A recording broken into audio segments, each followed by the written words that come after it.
여러분 안녕하십니까? 오늘은 참 종교의 필요성에 대해서 여러분과 나누어 보겠습니다.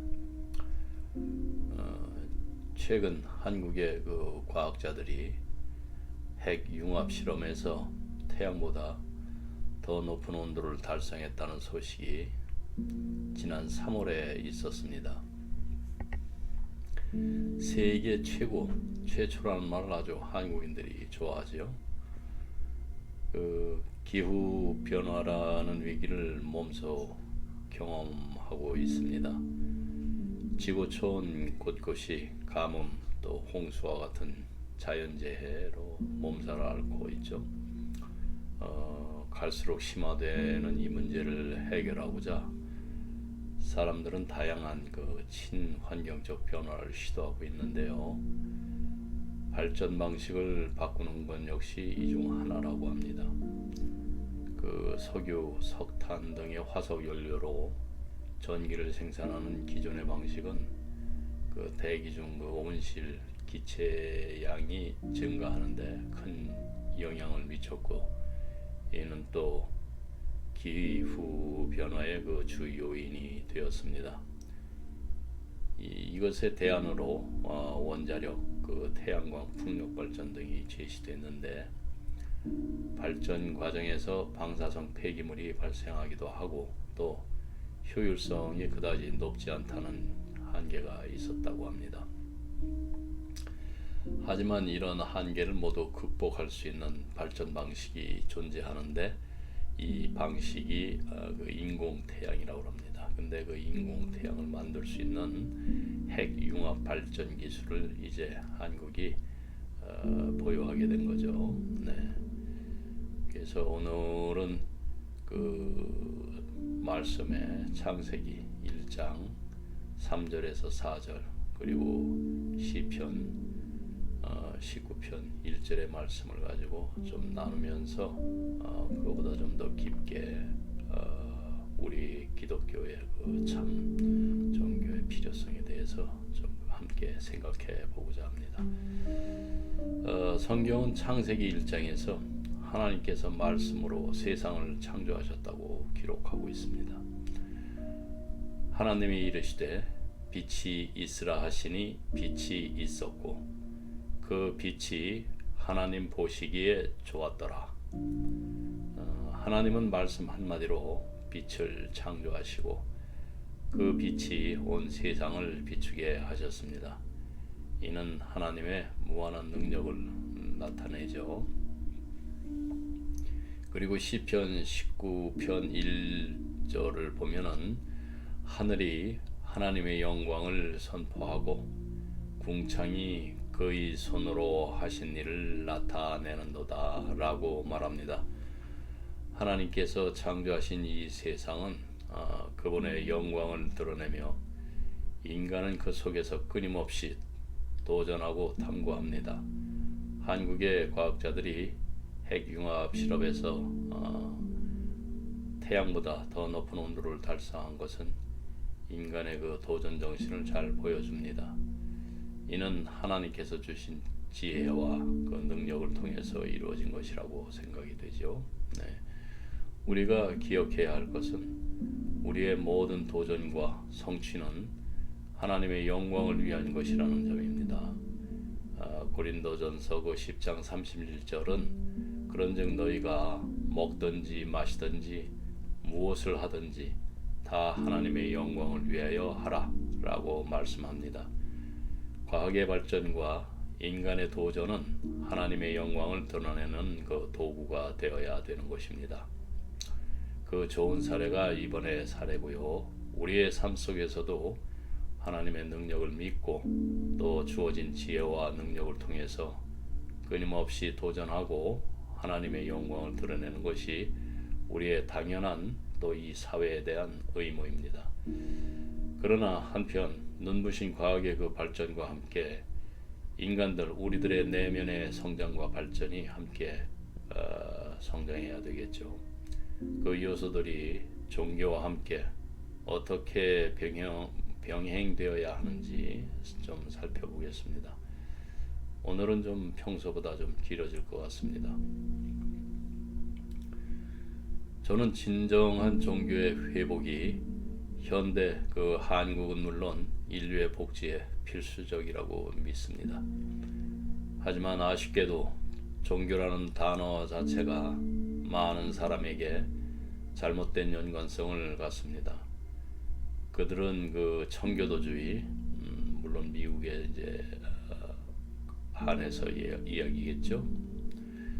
교회주의, 영적 제한, 그리고 뭐 금기, 지루한 뭐 교회 예배와 감상적인 찬송가, 또 경건한 전설, 전통적 사고방식, 모든 진실을 그 좁은 종교적 틀에 밀어 넣으려는 시도, 일부 또 교회의 그 타락과 비효율성과 맹목성, 어떤 것을 공언하면서도 분명히 다른 것을 믿는 위선자들, 또 진정한 지식에 대한 두려움과 함께하는 맹목적인 어떤 믿음, 자신만이 진실을 지닌다고 믿는 그 사람들의 교만함 등 끊임없이 많습니다.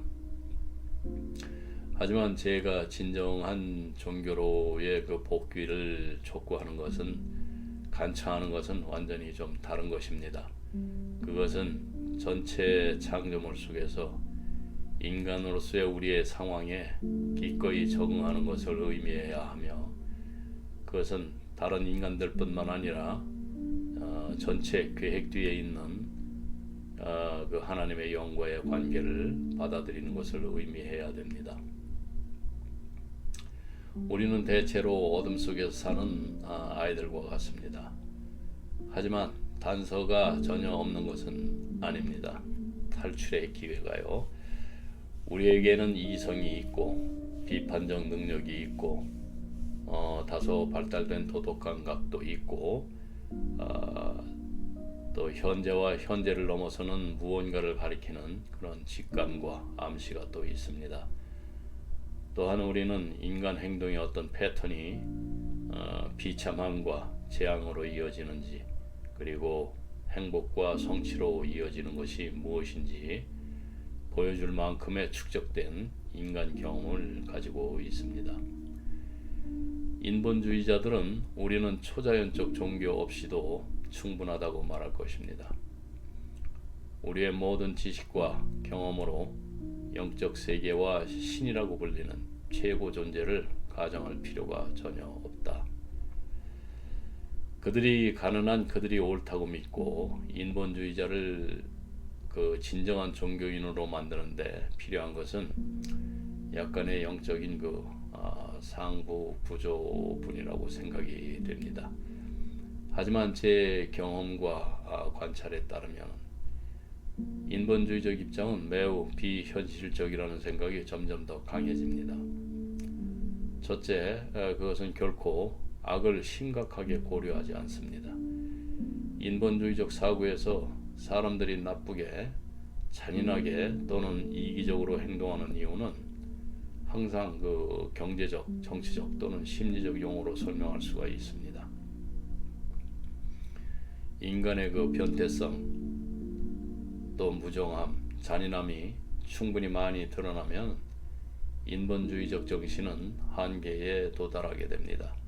하지만 솔직히 말해서 좋은 조언 외에는 제공할 수 있는 치료법이 없습니다. 당신이 적당히 잘 적응하고 친절하고 관대한, 또 그러고 정직하고 품위 있는 사람이라면 인본주의자가 되어서 인간적 가치를 보여주는 것은 아주 좋은 일입니다. 예전에 한번 이야기한 적이 있습니다. 아마도 당신은 습관적으로 자신의 생각과 감정에 대해 어느 정도 자기 훈련을 했을 것이고, 또 다른 사람들이 왜 그렇게 쉽게 할 수 없는지 아마 당신은 모를 것입니다. 하지만 당신의 기질이 모순의 덩어리고 친절하고 관대한 사람이 되는 것이 극도로 어렵다고 가정을 해봅시다. 당신이 본성적으로 자신 외부에 큰 관심이 없고 다른 사람들을 섬기거나 그들의 처지를 개선하고자 하는 욕망이 없다고 가정해 봅시다. 당신이 관계를 훼손하고 연민의 그 샘을 마르게 하는 그 자신 안의 악을 너무나 잘 알고 있다고 가정을 해봅시다. 그렇다면은 당신이 좋은 인간이 될 희망이 없습니까? 이것이 저에게 이 문제의 핵심입니다. 회복하는 힘이 없고 치유하고 재활하는 영이 없고 선함과 연민의 그 인간 외적 근원이 없다면 우리 중 많은 사람들이 실제로 무너질 것입니다.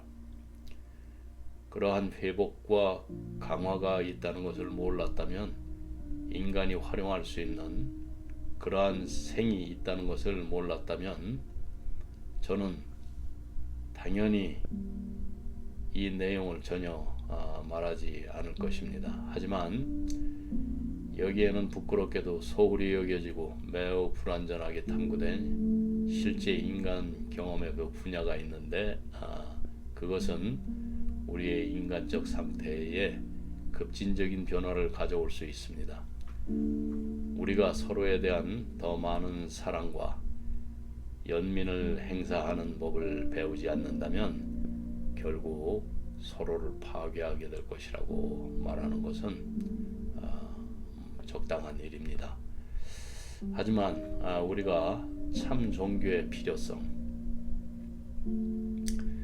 그것을 구현하려면 단순한 인간성보다 더 현명하고 위대한 힘을 탐구해야 합니다. 우리는 명백한 것을 강조하는 것 그 이상을 하지 않습니다. 인간의 상황을 더 많이 조사할수록 그리고 우리가 직접 더 많이 조사할수록 우리는 그 사랑의 결핍이 우리의 가장 다루기 힘든 문제의 근원인이라는 것을 더 많이 알게 됩니다. 예를 들어서 청소년 비행은 사랑이 부족한 어린 시절로 거슬러 올라갈 수 있고 청소년 비행은 또 사랑을 현명하게 적용하지 않고는 결코 또 치유될 수가 없습니다. 사랑이 줄어들면 결혼 생활이 깨집니다. 산업적 관계는 좀 씁쓸해지고 남자와 여자는 사랑이 부족하기 때문에 속고 착취당하고 또 기만당합니다. 사랑이라는 단어 자체가 재활되어야 할 때인 것 같습니다. 아마도 이 단어가 그토록 심하게 오용된 적은 없을 것입니다. 하지만 세상이 절실히 필요로 하는 그 진정한 사랑은 연민이 많고 또 현명하며 강하고 인내심이 있습니다. 지혜, 영리함, 경험, 또 심리적 노하우는 모두 인간 상황을 다루는데 유용한 도구이죠. 사랑에 의해서 사용되지 않는 한 어떤 상황도 영구적으로 바뀌지 않으며 인간의 태도도 근본적으로 바뀌지 않습니다. 그것은 관찰 가능한 경험의 문제이기도 합니다. 하지만 정부에 입각한 그 건설적인 그 사랑의 방식을 채택하는 것은 필연적으로 성격의 큰 대가를 치러야 합니다. 그리고 어둡고 또 어렵고 지저분한 상황에 대처하기 위해 자신을 기꺼이 바칠 사람이 부족한 만큼 진정한 그 사랑의 끔찍한 부족을 더 명확하게 볼 수 있는 곳은 없습니다. 왜 간호사와 조산사가 그렇게 인성적으로 만성적으로 부족한 것일까요? 정신질환자를 간호하거나 신체장애인을 돌볼 사람이 왜 그렇게 부족한 것일까요? 실제로 청소년 단체의 그 지도자, 교도소 방문객, 그리고 질병이 만연한 세계 지역으로 갈 의사가 왜 그렇게나 한심하게 부족한 것일까요? 인간의 그 비참함이 진정으로 필요한 곳에 자원봉사자가 왜 그렇게 작은 것인지, 자신의 주변을 넘어 더 멀리 사랑을 확장하는 사람이 왜 그렇게 적은 것일까요? 왜 인간의 연민의 행위가 항상 소수의 그 사람들에 의해 헐값으로 헐값 그 예산으로 운영되는 것일까요? 실제로 비극적이고 전 세계적으로 외향적인 사랑이 부족하지 않다면 왜 그럴까요? 우리가 실제로 존재하는 인간 상황에 대해 완전히 눈이 멀지 않는 한 우리는 혁명적 삶의 질이 없다면 인류는 끝없는 그 비생산적인 고통의 과정이나 심지어 완전한 멸종으로 운명지어질 것이라는 결론을 피할 수가 없습니다. 소수가 그 핵전쟁에서 살아남는다 하더라도 동일한 위험 상황이 다시 나타나지 않을 것이라는 보장은 전혀 없습니다.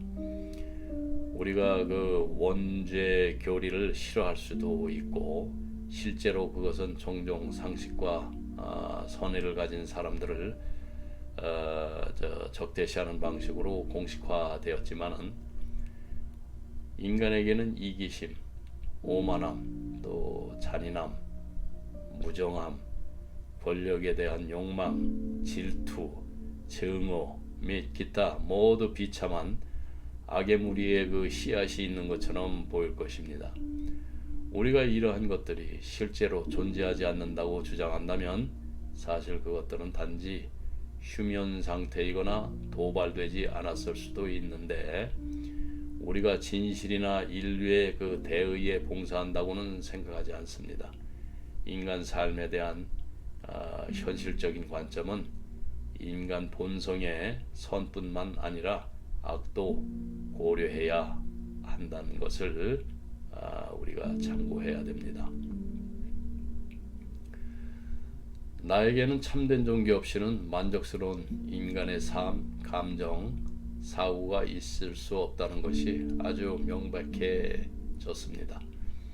예를 들어서 사람들은 기본적인 이상이 어느 정도 동일하다면 어려운 사업을 수행하는 데 있어서 서로를 그 동지이자 형제로 간주할 수 있습니다. 그러한 동지 집단의 그 이상에 반대하는 사람들은 마땅히 개종되거나 파괴되어야 합니다. 참된 종교 없이는 이 과정에서 비논리적인 것을 볼 수가 없습니다. 개인의 그 본질적인 가치, 그의 존엄성, 그의 자유는 우리가 그가 창조주와 우리 자신과 같은 관계에 서 있는 것을 볼 때에만 우리에게 그 의미가 있습니다. 창조주를 인정하지 않고 또 모든 인간이 어떤 발전 단계에 있든 좋은 전반적인 목적에 대한 이해가 없다면 다른 모든 사람을 우리의 형제로 여기는 것, 자매로 여기는 것은 경건한 문구에 불과합니다. 그리고 확실히 정상적인 그 인간적 자질을 넘어서는 인내와 연민의 자원에 접근할 수 없다면 우리는 냉정한 절망에 불과한 채 삶에 직면해야 합니다. 이 땅에 있는 작고 불안정한 그 발판이 우리가 가진 전부라면은 의식적인 삶에 대해 아는 것은 영원히 만약 물질적이고 육체적인 삶 외에는 삶이 없다면은 본성적으로 특별히 이타적이지 않은 우리는 우리의 노동과 투쟁이 가치 있다고 생각하지 않을 것입니다. 왜 우리는 먹고 마시고 즐기지 말아야 합니까? 내일은 죽기 때문이죠. 하지만 이것이 사실이 아니라고 가정해 봅시다. 저 외에도 많은 사람들이 우리 자신을 우리보다 훨씬 더 큰 목적에 의해 사용되도록 허용할 때 우리는 그 영구성의 느낌으로 그 패턴에 이렇게 퍼즐이 맞춰지는 것 같은 것을 의식하게 되고, 그 퍼즐은 현재와 여기에서 불완전하게 윤곽이 그려집니다. 이것이 사실이라면 우리 중 많은 사람이 확신하듯이 삶 자체, 우리 자신, 우리 이웃, 그리고 세상의 모든 절실한 요구는 새로운 의미를 갖게 됩니다. 치유할 수 없는 한계, 명백한 불의, 무의미한 비극, 희망, 실망, 좌절이 있는 이 작은 삶은 우리가 겨우 분별하기 시작할 수 있는 방대한 그 과정의 시간과 공간 속에 작은 돌출부일 뿐입니다. 그러나 인간의 현재적 한계를 받아들이고 그의 궁극적인 잠재력을 믿는 그러한 삶의 관점은 진정한 종교적 신앙을 가진 사람에게만 가능합니다. 종교가 없고 그러한 것이 존재할 가능성을 부정하는 사람은 이 지구, 행성의 물리적 삶의 그 폐쇄된 체계 안에 자신을 가두어 둡니다. 이는 옥스퍼드 사전 정의에 따르면은 신의 존재나 물질적 현상을 넘어서는 어떤 것도 알려져 있지 않거나 알려질 가능성이 없다고 주장하는 사람, 그 사람들을 불가지론자의 라고 하는데, 그 사람들의 입장입니다. 그 시인의 꿈, 예술가의 환상이라든지 진정으로 종교적인 사람이 파악한 그 패턴은 모두 물질적 설정 내에 순전히 주관적인 현상으로 설명되어야 합니다. 물리적 세계 밖에서 참조점이 있는 것처럼 보이는 모든 희망, 기쁨, 예감, 직감은 그것이 존재한다는 그 환상으로 인해 분명하게 드러날 것입니다. 모든 불멸의 그 암시, 모든 일몰의 감초, 모든 경외감과 놀라움과 신비감은 꿰뚫어보고 설명해야 합니다. 진정한 그 불가지론자에게는 물질적 차원이 유일한 차원입니다. 이 현실 너머에는 현실이 없고 목적도 없고 신도 없습니다. 하지만 저는 자신을 불가지론자라고 부르는 대부분의 사람들이 사전적 정의를 받아들일지 좀 의심스럽습니다. 그들은 물질적인 분야를 넘어서는 분야에서는 아무도 아무것도 알 수 없다고 단언하는 사람들보다는 모르는 사람들과 훨씬 더 비슷합니다. 거짓 종교, 또 편견이 있고 왜곡된 종교, 오만하고 또 자기 의견이 강한 종교는 불행히도 그들이 진실에 대한 종교적 접근 방식을 불신하게 만들었습니다. 하지만 우리는 현대의 그 불가지론자들이 진정한 종교가 무엇을 의미하는지 진지하게 이 어른의 시각으로 비판적으로 연구하는데 한 10분을 투자한 적이 없다고 어느 정도 또 알고 있다고 또 말합니다. 그들은 또 위선자, 목매주의자, 또 권력을 사랑하는 사람들에 의해 또 무시당하기도 했습니다. 그들은 다른 곳에서와 마찬가지로 어떤 종교 체계에도 존재합니다. 저는 이런 사람들이 종교적 접근 방식을 새롭게 좀 검토하고 종교와 같은 널리 퍼진 인간 현상에 진지하게 주의를 기울일 준비를 해야 한다고 좀 부탁드리고자 합니다. 강한 종교적 신앙을 가진 사람은 이 세상에서는 어쨌든 답이 나오지 않을 가능성이 있는 수백 가지 질문이 있다는 것을 잘 알고 있습니다. 하지만 그는 현실에 대한 강력한 단서를 가지고 있으며 현재 관찰되는 물질적 현상을 초월하는 목적을 가지고 협력하고 있다는 그 확신을 가지고 있습니다. 오늘은 여기까지 하겠습니다. 기도하겠습니다.